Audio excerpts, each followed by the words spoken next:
Mob সন্ত্রাসকে একটি গোষ্ঠী ক্যান্সারে পরিণত করেছে বলে অভিযোগ করেছেন বিএনপির সিনিয়র যুগ্ম মহাসচিব রুহুল কবির রিজভী। আর স্থায়ী কমিটির সদস্য ডাক্তার AZM জাহিদ বলেন, একটি পক্ষে নির্বাচন হতে না দেওয়ার হুমকিকে স্বৈরাচারের পদধ্বনি ও নির্বাচন বানচালের ষড়যন্ত্র হিসেবে দেখছে বিএনপি। সকালে দুটি ভিন্ন অনুষ্ঠানে এসব কথা বলেন তারা।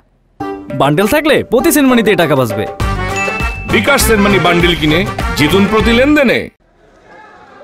বুধবার সকালে জিয়া উদ্যানে বিএনপির প্রতিষ্ঠাতা জিয়াউর রহমানের সমাধিতে শ্রদ্ধা নিবেদন করেন চিকিৎসকদের সংগঠন ডক্টরস অ্যাসোসিয়েশন অব বাংলাদেশ ড্যাবের নবনির্বাচিত কমিটির সদস্যরা। পুষ্পস্তবক অর্পণ শেষে সাংবাদিকদের সাথে কথা বলেন দলের স্থায়ী কমিটির সদস্য ডাক্তার AZM জাহিদ। তিনি বলেন, একটি পক্ষের নির্বাচন হতে না দেওয়ার হুমকিকে আবারও স্বৈরাচারের উত্থান হিসেবে দেখছে বিএনপি।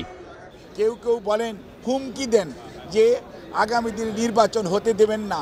মনে হচ্ছে সেই স্বৈরাচারের যে আচরণ ছিল, স্বৈরাচারের যে কথা ছিল, সেই ধরনের কথার পদধ্বনি আমরা শুনতে পাই।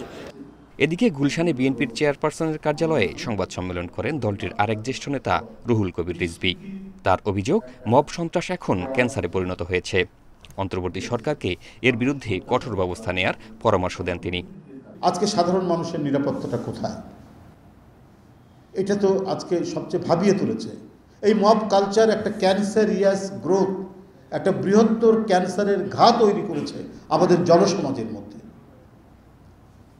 অন্তর্বর্তীকালীন সরকারের তাদেরকে তো এই প্রচেষ্টা নিতে হবে, দৃষ্টান্তমূলক শাস্তি দিতে হবে। কারো হাতে আইন তুলে নেওয়ার কোনো অধিকার নেই।